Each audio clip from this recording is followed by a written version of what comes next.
For an in-depth look at today's biggest headlines, we're joined again by the publisher of the Quorum Report, Harvey Kronberg. Harvey, welcome back. It's great to be back. So let's talk about the big news over the weekend, this Republican shutdown of Democrat Carol Alvarado's filibuster. She was ready to go, and late at night, they shut it down. How unusual is this? Unprecedented, never seen, and frankly, just insultingly rude.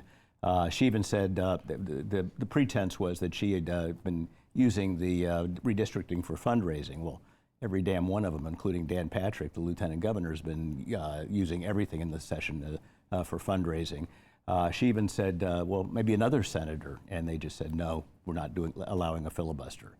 Not allowing a filibuster is kind of like criminalizing and putting under, just criminalizing and incarcerating House members for using a legitimate procedural move, a quorum break. Yeah, and the bill was going to pass anyway, has to be pointed out.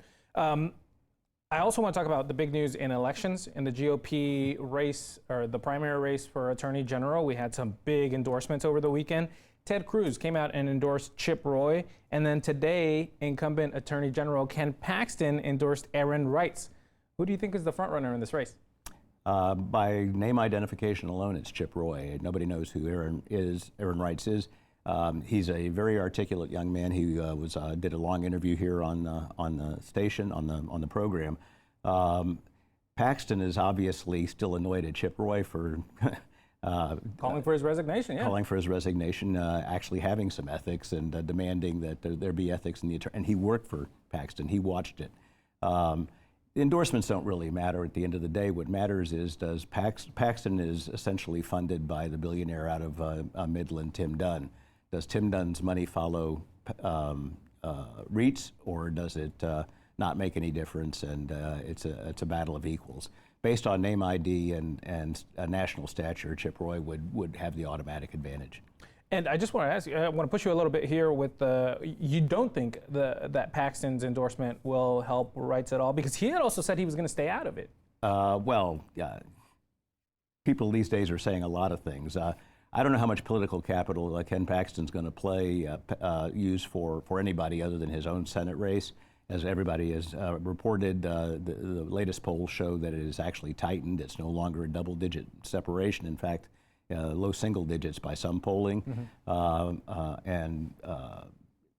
Let's just say Cornyn is breathing again, showing signs of life in the Republican primary. It sounds like you think Chip Roy is the favorite now that he's jumped in, but what does this do to Senator Joan Huffman, Senator Mays Middleton? You're hearing less and less about them now. Well, Senator Huffman is actually a jurist and a former judge and a distinguished prosecutor. Mays Middleton has never been in a courtroom. The only credential that Mays Middleton brings to the table is his own money. He's put $10 million in his Which campaign account. Looked formidable at the beginning of the race. Right, but Middleton is a passive character. I don't see him being the kind of combative that this race is going to be. And Huffman is really just testing the waters right now. She's got a free ride. She may do it all the way through the end, but it's hard at this time anyway to see that she's going to be competitive and make a runoff even. Let's turn to higher up on the ballot. We've been talking about Attorney General Paxton. He's challenging Senator John Cornyn. Of course, today President Trump was asked yet again, is he going to endorse? And once again, he said, I'm not going to jump into that. Is there anything that changes that? And is it better for Cornyn or Paxton for him to stay out of it? Well, I think the president knows what kind of a primary campaign it's going to be.